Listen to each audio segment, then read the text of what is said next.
आज आपण अंड्याची अशी रेसिपी बघणार आहे जी करायला अगदी सोपी आणि झटपट अशी आहे आणि त्याचबरोबर चविष्टसुद्धा. एकदम झणझणीत अशी अंडा लबाबदार ही रेसिपी आज बघणार आहोत. करायला अगदी सोपी आहे, कोणीही बनवू शकतं.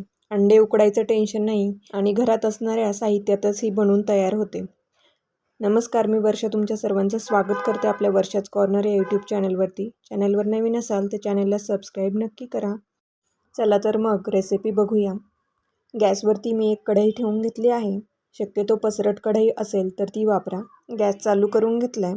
आता यामध्ये घालून घ्यायचे आपल्याला तेल. 4 मोठे चमचे तेल घेतलं आहे. भाजीला थोडंसं तेल जास्त वापरा म्हणजे तरी वगैरे छान येईल. त्यानंतर तेल तापल्यानंतर आपल्याला यामध्ये अद्रक लसूणची पेस्ट घालून घ्यायची आहे. 1 चमचाभर मी यामध्ये अद्रक लसूणची पेस्ट घालून घेतली आहे आणि त्यानंतर हे थोडंसं परतून घेतलं आहे. आणि यामध्येच आपल्याला लगेच घालायचा आहे कांदा. 4 मीडियम साईजचे कांदे एकदम बारीक असे चिरून घेतलेले आहेत. तुम्ही चॉपरला सुद्धा बारीक करून घेऊ शकता. गॅस मोठाच ठेवायचा आणि आपल्याला हा कांदा परतून घ्यायचा आहे. कांदा तांबूस रंगावर येईपर्यंत आपल्याला छान असा परतून घ्यायचा आहे. 3 ते 4 मिनटं मी याला छान परतून घेतलं आहे. बघू शकता कांद्यातला कच्चापणासुद्धा गेला आहे आणि रंगसुद्धा बदलला आहे. आता यामध्ये टोमॅटो घालून घ्यायचं आहे. 2 मीडियम साईजचे टोमॅटो घेतलेले आहेत बारीक चिरून. हे सुद्धा तुम्ही चॉपरमध्ये चॉप करून घेऊ शकता. हे सुद्धा आपल्याला एकदम मऊ होईपर्यंत असे परतून घ्यायचे आहेत. यावरती थोडंसं मीठ घालून घेतलं आहे, ज्यामुळे कांदा आणि टोमॅटो छान असे मऊसूद परततील. 3 ते 4 मिनटं झाले मी याला छान परतून घेतलं आहे. आपण यामध्ये कुठलंही वाटण वापरणार नाही आहे, त्यामुळे कांदा टोमॅटो थोडा जास्त प्रमाणात घ्यायचा, म्हणजे त्याला ग्रेव्ही छान येते भाजीला. आता हे 3 ते 4 मिनटं परतून झाले. यामध्ये आता सुके मसाले घालून घ्यायचे. अर्धा चमचा हळद घेतली आहे. त्याचबरोबर 1 चमचा धणे पावडर घेतली आहे. त्यानंतर लाल तिखट घ्यायचं आहे. आपल्या आवडीनुसार कमी जास्त करू शकता. इथे मी 1 चमचाभर लाल तिखट घेतलं आहे. त्याचबरोबर 1 चमचा गरम मसाला घेतला आहे आणि 2 चमचे चिकन मसाला घेतला आहे. तिखट तुमच्या आवडीनुसार कमी जास्त करू शकता, पण थोडं झणझणीत असेल तर भाजी छान लागते. मसाले 1 मिनिटभर आपल्याला छान परतून घ्यायचेत.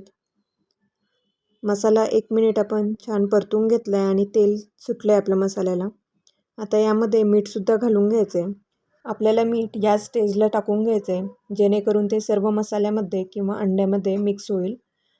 आता यानंतर थोडीशी कोथिंबीर घालून घेतली आहे आणि 2 हिरव्या मिरच्या घालून घेतल्या आहेत. मसाला चांगला असा परतून घेतला आहे. आता यामध्ये गरम पाणी घालून घ्यायचं आहे. गरम पाण्यामुळे तरी छान येते. साधारण 1 ग्लासभर मी यामध्ये पाणी घालून घेतलं आहे. खूप जास्त पाणी वापरायचं नाही. आपल्याला ग्रेव्ही एकदम थिक पाहिजे.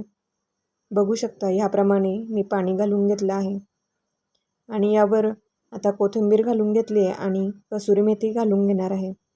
कसुरी मेथी हातावर चोळून सर्व बाजूला अशी घालून घेतली. आता मीडियम गॅस करून याला एक उकळी फुटू द्यायची. 3 ते 4 मिनिट झालेत. आपल्या भाजीला छान अशी उकळी फुटली आहे. आता यामध्ये आपल्याला अंडी घालून घ्यायची आहेत. अंडी अगोदर एका वाटीमध्ये आपल्याला फोडून घ्यायची आहे आणि अशा पद्धतीने आपल्याला भाजीवर सोडायचे आहेत. प्रत्येक वेळी एक एक अंडं असं फोडत जायचं आहे, म्हणजे आपल्याला खराब अंडं असेल तर ते लक्षात येईल.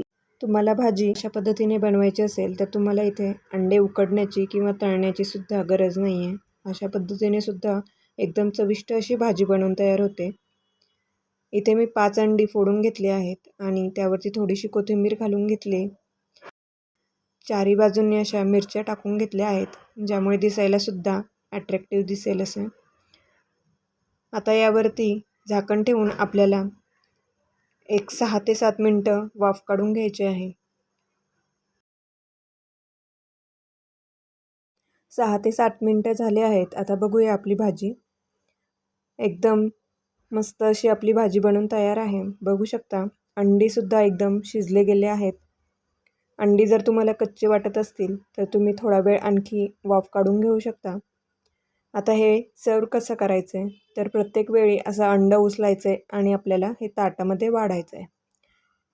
इथे मी एक ताट घेतलं आहे. यामध्ये आता आपल्याला हे सर्व करून घ्यायचं आहे. अंडं ठेवल्यानंतर थोडासा मसाला वगैरे वरून टाकून घ्यायचा आहे आणि अशा प्रकारे तुम्ही चपातीबरोबर, पावाबरोबर, ब्रेडबरोबर कशाबरोबरही ही भाजी खाऊ शकता. अशा प्रकारे आपली अंडा लबाबदार ही रेसिपी बनवून तयार आहे. कशी वाटली हे कमेंट करून नक्की सांगा आणि एकदा नक्की करून बघा. व्हिडिओ आवडला असेल तर लाईक, शेअर आणि सबस्क्राईब करायला विसरू नका. व्हिडिओ पाहिल्याबद्दल धन्यवाद.